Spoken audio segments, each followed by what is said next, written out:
Hello friends, जय Hind. Friends, इस video lecture में इंडियन पॉलिटी को कवर करने वाले हैं, जो एम लक्ष्मीकांत की है बुक। ये सिविल सर्विसेज के लिए या यूनियन पब्लिक सर्विस कमीशन या स्टेट पीसीएस के लिए भी इसको पढ़ सकते हैं। स्पेशली इसमें हम उस फैक्ट को कवर करेंगे जो प्री ओरिएंटेड होगा। ठीक है, तो आइए मेरे साथ बने रहिए। इसमें सेकेंड चैप्टर को कवर करने वाले हैं, जो है संविधान का निर्माण, making of the constitutions. Constitutions के निर्माण के लिए एक कमेटी ड्राफ्ट हुई, जिसका आप देखेंगे कि चेयरमैन BR अम्बेडकर थे। इनका तस्वीर भी आपको दिखाई दे रहा होगा। अगर टोटल टाइम पीरियड की बात देखें तो टोटल टाइम लगा इसका बनने में 2 years 11 months and 18 days। Cost की बात करें, ठीक है, तो 64 lakhs लगा था।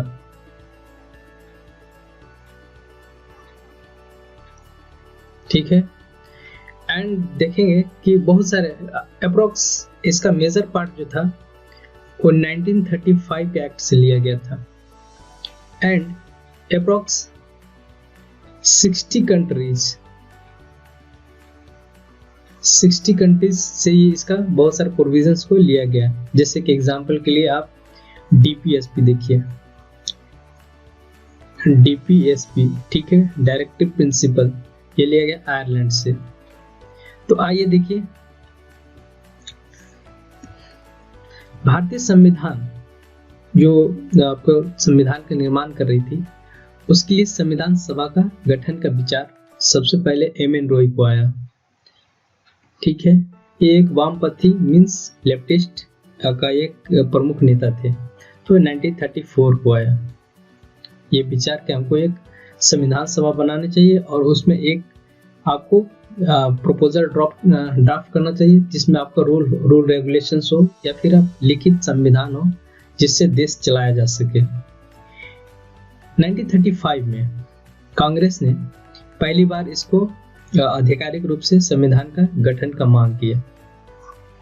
1938 में पंडित जवाहरलाल नेहरू ने ये घोषणा की, ठीक है, कि संविधान सभा के निर्माण में वयस्क मताधिकार के आधार पर चुने हुए लोग करेंगे और इसमें कोई भी एक्सटर्नल इंटरफेयर नहीं किया जाएगा। ठीक है, 1940 में, ठीक है, 1940 में ये ब्रिटिश गवर्नमेंट के द्वारा एक्सेप्ट कर लिया गया, जिसको हम अगस्त प्रस्ताव कहते हैं। ठीक है, अगस्त प्रस्ताव। संविधान सभा का गठन जो हुआ था वो हुआ था नवंबर 1946 में। ठीक है, इसमें टोटल जो मेंबर थे संविधान सभा में, जो कि आपका संविधान का निर्माण कर रहे थे, वो लिखित संविधान का जो निर्माण कर रहे थे, उसमें 389 मेंबर थे, जिसका 296 मेंबर वो ब्रिटिश भारत से थे और 93 वो देसी रियासतें से थे। ठीक है, जिसमें आपको यहाँ पे 292 देखेंगे तो आपको जो ब्रिटिश के जो रूल आपको प्रोविंस थे वहां से चुने हुए थे, और उसमें से 4 आप देखेंगे कि मुख्य आयुक्त से चुने हुए थे। टोटल देखेंगे 296 थे, जो कि ब्रिटिश भारत से थे। ठीक है, संविधान सभा के लिए संविधान सभा का चुनाव, ठीक है, जुलाई अगस्त 1946 में हुआ। 1946 में, ठीक है, जिसमें आपने बताया था कि ब्रिटिश भारत का 296 पोस्ट नहीं सीट थे, जिसमें इस चुनाव में, ठीक है, इस चुनाव में क्या हुआ कि भारतीय राष्ट्रीय कांग्रेस 208 सीटें जीती, मुस्लिम लीग ने 73 सीटें, और जो 15 सीटें थी वो छोटे समूह या इंडिपेंडेंस पार्टी ने जीता। लेकिन जो 93 जो रियासतें के लिए अलॉटेड थे सीटें, वो इस आपको संविधान सभा के चुनाव में भाग नहीं लिए और वो संविधान सभा से खुद को अलग रखा। ठीक है, यह संविधान सभा का चुनाव में जो वयस्क मताधिकार से प्रत्यक्ष रूप से नहीं हुआ था, ठीक है, इसका चुनाव प्रत्यक्ष रूप से नहीं हुआ था। इसमें जो कम्युनिटी पार्टिसिपेट की थी उसमें हिंदू, मुस्लिम, सिख, पारसी, आंग्ल भारतीय और भारतीय ईसाई, अनुसूचित जाति, अनुसूचित जनजाति और इसमें महिलाओं भी पार्टिसिपेट की थी, ठीक है। संविधान सभा की पहली बैठक कब हुई? 9 दिसंबर 1946, ठीक है, 9 दिसंबर 1946। इसमें सभी मेंबर्स पार्टिसिपेट नहीं किए। क्यों नहीं किए भाई? इसलिए नहीं किए क्योंकि जो मुस्लिम लीग का जो मेंबर्स थे उन्होंने भाग नहीं लिया और उन्हें सेपरेट जो पाकिस्तान का मांग कर रहे थे, इसलिए इसमें टोटल 221 सदस्य ही भाग ले पाए इस पहली बैठक में, ठीक है। इसका अध्यक्ष था, जो वरिष्ठ सदस्य थे वो डॉक्टर सच्चिदानंद सिन्हा कर रहे थे और तो जबकि अस्थायी अध्यक्ष थे। एंड बाद में आपको इसका अस्थायी अध्यक्ष डॉक्टर राजेंद्र प्रसाद को चुना गया और उसके 2 उपाध्यक्ष थे, डॉक्टर H.C. मुखर्जी और बेटी कृष्णमचारी, ठीक है। इसका 2 उपाध्यक्ष थे सहयोग के लिए।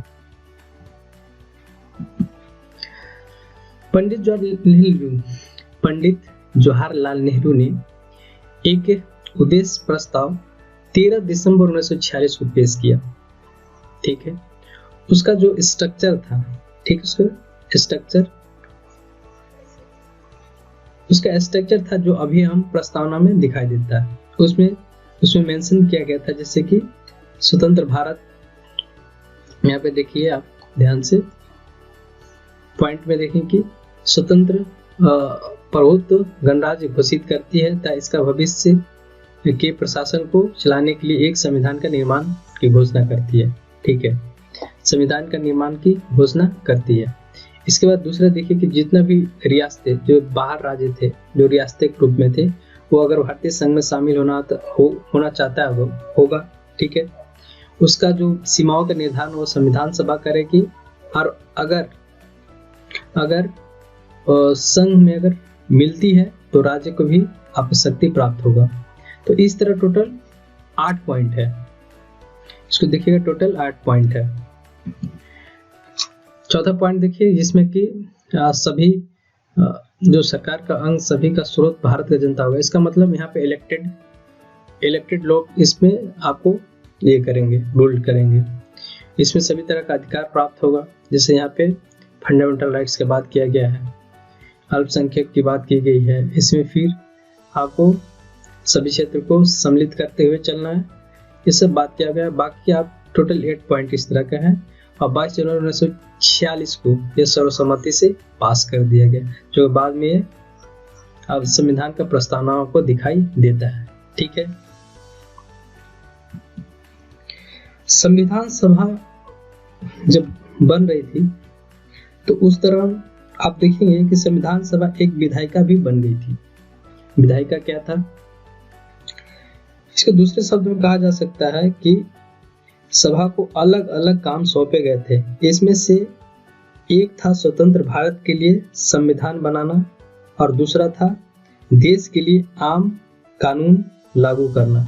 विधायिका का मेन काम था आम लोगों के लिए कानून लागू करना, ठीक है, बनाना। जब तक कि पूरी तरह से संविधान या फिर कॉन्स्टिट्यूशन आपको बन नहीं जाता है, तब तक विधायिका आपको आम कानून पर, आम लोगों के कानून देखभाल करती थी। तो उसका अध्यक्ष थे जीबी मावलंकर और जो संविधान सभा के अध्यक्ष थे डॉक्टर राजेंद्र प्रसाद, ये अस्थायी थे, परमानेंट थे, ठीक है।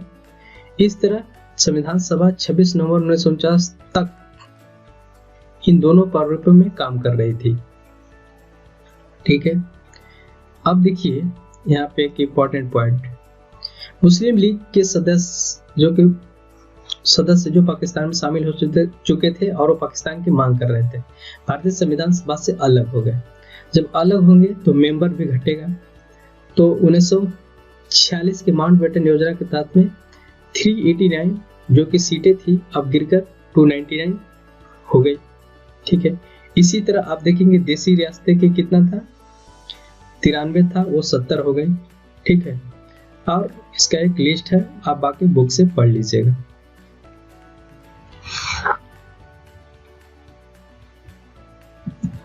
अदर इंपॉर्टेंट पॉइंट्स देखिए। पहला इंपॉर्टेंट पॉइंट देखिए, इनमें से मई 1949 में राष्ट्रमंडल में भारत की सदस्यता का सत्यापन हुआ। ठीक है, राष्ट्रमंडल क्या था कि जो ब्रिटिश जिस कंट्री पे हुकूमत करती थी, राज करती थी, उनका एक कॉमनवेल्थ था। ठीक है, तो उसका सदस्यता 1949 में मई में प्राप्त हो चुका था। दूसरा इंपॉर्टेंट पॉइंट, इसमें 22 जुलाई 1947 को राष्ट्रीय ध्वज को अपनाया गया। ठीक है, 22 जुलाई 1947 को राष्ट्रीय ध्वज को अपनाया गया। 24 जनवरी 1950 को राष्ट्रीय गान को अपनाया गया। 24 जनवरी 1950 को। इसमें से 24 जनवरी 1950 को राष्ट्रीय गीत को भी अपनाया गया। ठीक है, नेक्स्ट देखते हैं। इसने 24 जनवरी 1950 को डॉक्टर राजेंद्र प्रसाद इस तरह भारत के पहले राष्ट्रपति बने। टाइम मैंने पहले ही बता दिया था कि 2 साल 11 माह 18 दिन लगे और टोटल 11 बैठकें हुई। ठीक है, ये टोटल 160 देशों से ये प्रोविजंस को लिया गया और प्रारूप बनाने में जो बी.आर. अम्बेडकर इसका अध्यक्ष थे, 114 दिनों तक चली, विचार विमर्श हुआ। टोटल खर्चा भी बता दिया, टोटल 64 लाख रुपए खर्च हुए। 24 जनवरी 1950 को संविधान का अंतिम बैठक हुआ। अंतिम बैठक कब हुआ? 24 जनवरी 1950 को अंतिम बैठक हुआ और 50 से 52 तक यही अंतरिम गवर्नर नई संसद, जब तक वो 52 में आम चुनाव नहीं हुआ तब तक ये काम करते रही अंतरिम संसद के रूप में। ठीक है, संविधान के निर्माण में, मतलब संविधान सभा के द्वारा संविधान के निर्माण में बहुत सारी समितियां भी अपना भागीदारी निभाई थी। इसमें 8 बड़ी समितियां और अन्य कुछ छोटी समितियां भी थी। तो देखते हैं, कुछ इंपॉर्टेंट समितियां भी थी क्योंकि समितियां से भी बहुत सारे क्वेश्चंस पूछ लिए जाते हैं। ठीक है, बड़ी समितियां में देखिए, संघ शक्ति समिति जिसके जवाहरलाल नेहरू अध्यक्ष थे। संघीय संविधान समिति जवाहरलाल नेहरू अगेन। प्रांतीय संविधान समिति सरदार पटेल। प्रारूप समिति इसका अध्यक्ष डॉक्टर बी.आर. अम्बेडकर थे। कुछ छोटी समितियां हैं, उसको देख लीजिए। वित्त एवं कर्मचारी समिति डॉक्टर राजेंद्र प्रसाद। प्रत्यायक समिति अलादी कृष्ण स्वामी अय्यर। सदन समिति बी पटाभी सीतारमैया। कार्य संचालन समिति डॉक्टर के मुंशी। राष्ट्र ध्वज संबंधित समिति डॉक्टर राजेंद्र प्रसाद। संविधान सभा के कार्यों के लिए जीवी मावलंकर। और सर्वोच्च न्यायालय के लिए समिति एस वरदाचारी। तो ये इंपॉर्टेंट आपको जो समिति थे और उनके अध्यक्ष थे। ठीक है,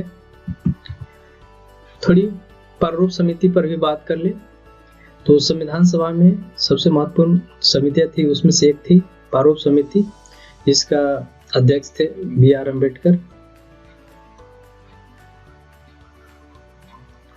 ठीक है, बी.आर. अम्बेडकर।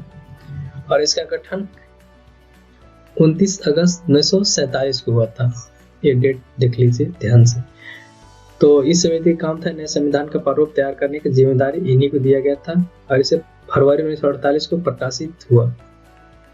ठीक है, तो आप देखेंगे कि जो प्रारूप पर जो चर्चा था संशोधन में टोटल कितना टाइम लगे, 8 माह का समय लग गया।